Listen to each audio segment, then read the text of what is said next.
So I'm getting back into running after years off. Since my knee injury in 2020, I have not run consistently until now.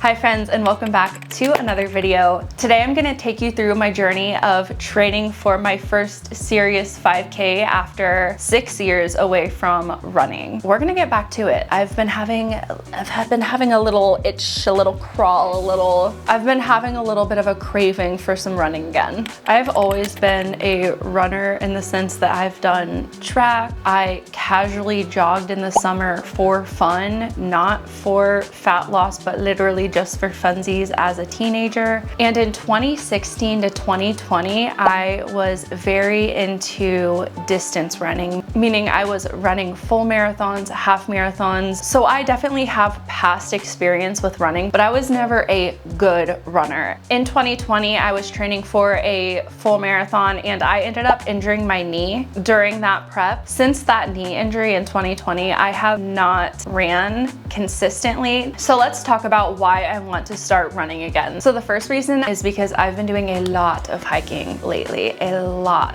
and it's been incredible. It's been beautiful. And that has actually been making me feel like, ooh, I want to try trail running. But I can't trail run right now. There's this one mountain called Pinnacle Mountain around where we live, and people run this very, very steep incline and they'll run the whole mountain. I could not do that. I could not do that right now. That's insane. So my goal is to be able to be that badass and to be able to do that. Second goal is I used to travel around the country for another job. And while I was traveling, I was also training for another marathon, my first marathon. And I explored so many different cities. The first 20 miler I ever ran was in Washington, DC, and I ran around all of the monuments. It was incredible. It was beautiful. And every time I think about these cities that I would see, I always think about my runs. It is so fun to explore a city like that. And you have like the endorphins. I want to run the cities. I want to run the cities, baby. And then the deeper why, the deeper reason I want to do it is heart health. Over the past couple of years, and I've been wanting to eventually get back to more cardio, more balance, but over the past couple of years, hiking is really my main form of cardio. I wanted more challenging types of cardio. We're entering our running era again, baby. Let's go. Let's get into it. All right, so first we need to collect some data.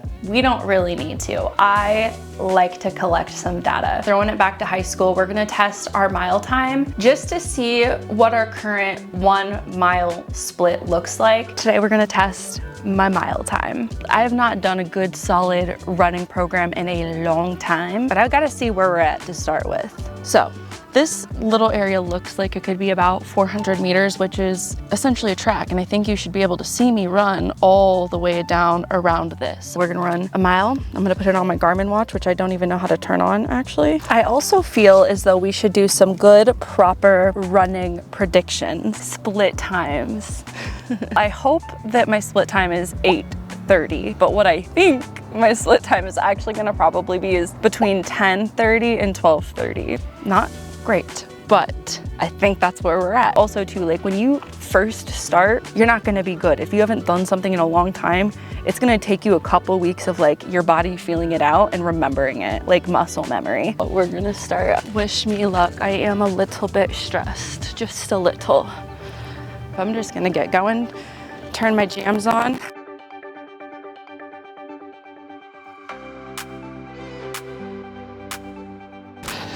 Oh.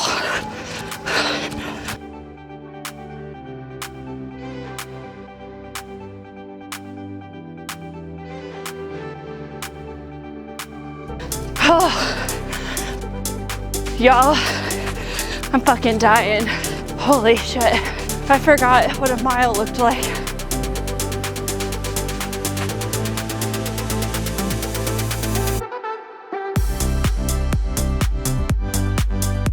This is not 400 meters. I have to do like 500 laps before I'm even halfway there.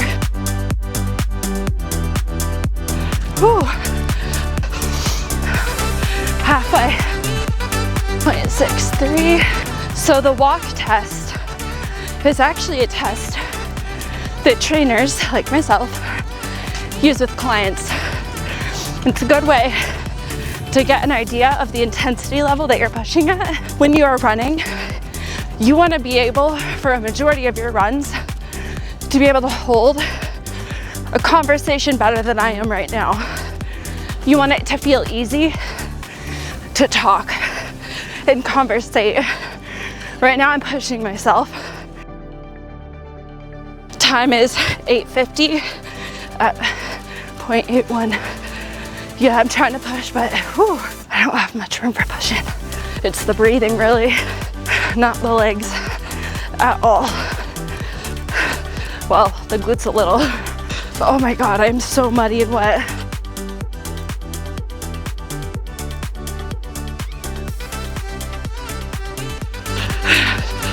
Woo! 10:46. That's it. That's not too shabby. Let's save it. This is my first time using this Garmin watch. Oh wait, what did I do? Oh, this is cool. How did you feel? Like dying. That's how I felt. Okay, so they got RPEs on here. Shit! I did that shit. Hell yeah. Honestly, pretty stoked about that. That was some pretty kick-ass shit right there. I never want to do that again. Just kidding. All right, let's go through these stats together, shall we? All right, so here are our stats. We had a 10:56 mile time at a 10:49 pace. You could see where I started off extra fast, where I totally forgot what a mile looked like, but that's okay. Max heart rate was 178, and this can be valuable information because as I get more conditioned, this number is going to look better, and I'll be able to maintain a better heart rate, max heart rate and average heart rate. Pretty sick to be able to have all these stats. Cool. Now, when you are training for a 5K like I am, you are running 3.1 miles. Now, the goal for this 5K was to get a 10:30 split. Now, it's ambitious to try to push for big progress within 8 sessions of running, that's how many sessions we have until the 5K. That said, we're going to do a few things to try to improve our split times. And there are a couple methods that I am going to implement for this 5K to see those improvements. The first thing is we're going to incorporate a combination of HIIT cardio and steady state cardio. With your HIIT cardio, your heart rate is going to be over 85%. You're really pushing your heart rate towards that max level, really pushing towards almost nearly 100%, right? You're giving 100% on those sprints. It was a 30-second sprint and a 60-second walk. And then the other day we're doing steady state cardio. We're working around that 30-minute time frame, and then we're progressing through added time. That's the second biggest thing here and the second biggest factor, and that is progressive overload. If you want to see progress, you need that progressive overload. That goes with strength training, but that also goes with running as well. So with your steady state cardio, your goal at the beginning isn't necessarily to go the same pace the whole time. You might actually have to slow down and walk, incorporating that walk-run method at the beginning. A lot of people start off thinking that they do have to run the whole time without walking. That actually can hinder your progress. A lot of people will talk about those zones of training, but honestly, really what you should know is when you are doing your steady state cardio, you should be able to hold a conversation pretty easily. You shouldn't be gasping for breath while you're doing your steady state cardio. So if you have to do the walk run method, that is a perfectly fine method to begin your journey because it is all about that progressive overload. With my sprints, I was progressing there with intensity on the HIIT training, while with the steady state, I am progressing through volume. You really want to keep it stupid simple. You do not have to do anything crazy or extreme, especially when you're first getting started. And you can also, if you have a Garmin watch or if you have an Apple Watch or any smartwatch, essentially, you can check your heart rate, your resting heart rate. It will be a little bit delayed. A smartwatch can be a really good way to monitor where you're at with that, but you can also just monitor it based off of breath. Could you hold a conversation? Now we're gonna go through each of the runs and my times. My first run was a 30-minute easy run. I ran at 2.4 miles with a 12:31 pace. My next run was another 30-minute run. It was also meant to be an easy steady state run. The distance was 2.56 miles. and my pace was 11:45. After that, I had my first HIIT session. This was our 30 seconds on, 60 seconds off. From here, we then progressed into our 40-minute run. Within 40 minutes, I ran 3.46 miles with an 11:36 pace. And then we had our next HIIT session. This one was on a treadmill. And then the following week, we progressed into our 45-minute run. I ran 3.9 miles, so almost 4 miles here, which is more than the 5K. And the pace was 11:33. I was wearing shorts on this one, and if you got thick thighs, you know about wearing shorts on runs. I forgot to put on my body glide, and it was not fun. After that was our 50-minute run, and this was going to be the longest run before the 5K. I ran 4.45 miles with an 11:44 pace. Average heart rate was 159. By this run, I started to feel like, okay, we're probably not gonna get our 10:30 time that we were hoping for. That said, we had one more run left. For that 25-minute run, it was meant to be pretty easy, but I was semi-challenging myself to maintain my split time goal for that 25-minute run. This was the last run before the 5K. We're starting to try to allow our bodies to recover. That said, I did want to see if I could maintain my 10:30 split time. My split was 10:18. So I was like, okay, this makes me feel a little bit better. This is good. This is showing the progress of the progressive overload, you know, but that's still not 3 miles. So that was the last run before the 5K. So now comes race day.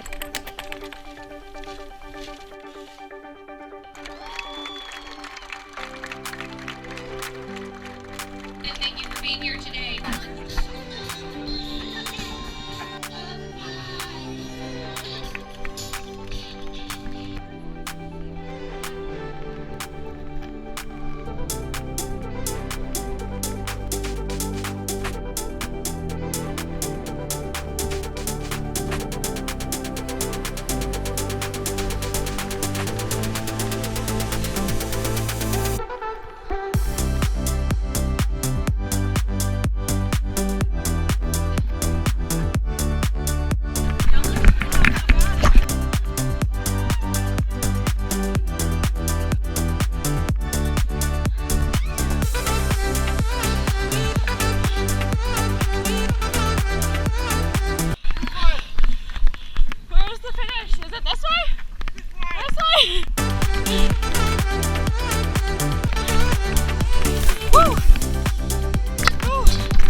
Oh my god! It was like 31 something. You guys were right ahead of me the whole time. Holy shit. What was your split time? I ended up running 3.14 miles with a 10:04 pace. I was so excited. I did it. I beat my 10:30 goal time and got 10:04, baby. Next up is 8:30. That is my next split time. We're gonna take some time to work up there, and I've only ran like once. I've only ran like one time since the 5K. That's okay. That's okay. There's no pressure. I'm just having fun. If you are looking for guidance along your fitness journey, you can head to flexclub.fit to apply for coaching. And we will see you in the next video. Stay strong, friends. Bye. Green light, let's get it. I'm the future, I'm in it. Check score, I'm winning. Green light, let's get it. I just win, win, win, win, win.